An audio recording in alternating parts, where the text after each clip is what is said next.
Hello বন্ধুরা, দেখতেই পাচ্ছ সায়ন আর সমজিৎ দুজনে সাইকেল চালিয়ে আসছে। হ্যালো ফ্রেন্ডস, আবার একটা ধাঁধা নিয়ে চলে এসেছি তোমাদের সামনে। আর জায়গাটা দেখো কত সুন্দর। এটা একটা আম বাগান। এখানে সরি গাছ, হিমসাগর আম গাছ, ল্যাংড়া আম গাছ, প্রত্যেকটা আম গাছই রয়েছে। এই তোমাদের জন্য একটা ধাঁধা নিয়ে এসেছি। তো বন্ধুরা দেখতে থাকো ধাঁধার উত্তরটা পারে কিনা। আর জায়গাটা কেমন একটু কমেন্টে জানাবে, তাহলে আরও ভালো ভালো জায়গায় গিয়ে ধাঁধার ভিডিও করতে ইচ্ছে করবে। তো বলো তোমাদের জন্য একটু ধাঁধা, আর একটু এদিকে আসো। তো বলো তোমাদের জন্য একটা ধাঁধা নিয়ে এসেছি। বলো কোন পাখি উড়ে না?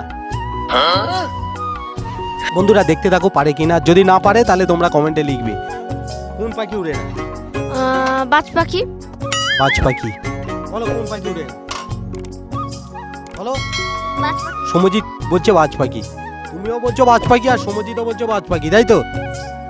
তোমাদের উত্তর ভুল আছে বন্ধুরা, ভুলভাল উত্তর দিচ্ছে। কোন পাখি উড়ে না বলতেই পারছে না।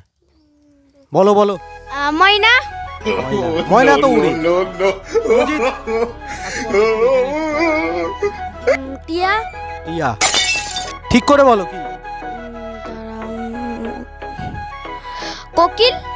কোকিল বন্ধুরা, কোকিল। কোকিল কোকিল নাকি উড়ে না।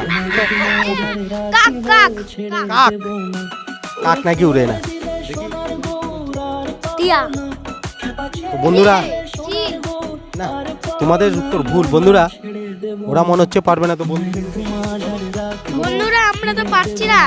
তোমরা কেউ যদি পারো তাহলে কমেন্টে জানাবেন আর সাবস্ক্রাইব করে দেবেন। ভালো লাগলে ভিডিওটা সাবস্ক্রাইব করে দেবেন, পুরো ভিডিওটা দেখবে স্কিপ না করে। বন্ধুরা কোন পাখি উড়ে না এটা দুজনে বলতেই পারলো না। তো তোমরা যদি কেউ পারো তাহলে কমেন্টে লিখবে, আর জায়গাটা কেমন হয়েছে কমেন্টে জানাবে। নতুন জায়গায় যেতে পারো। টাটা।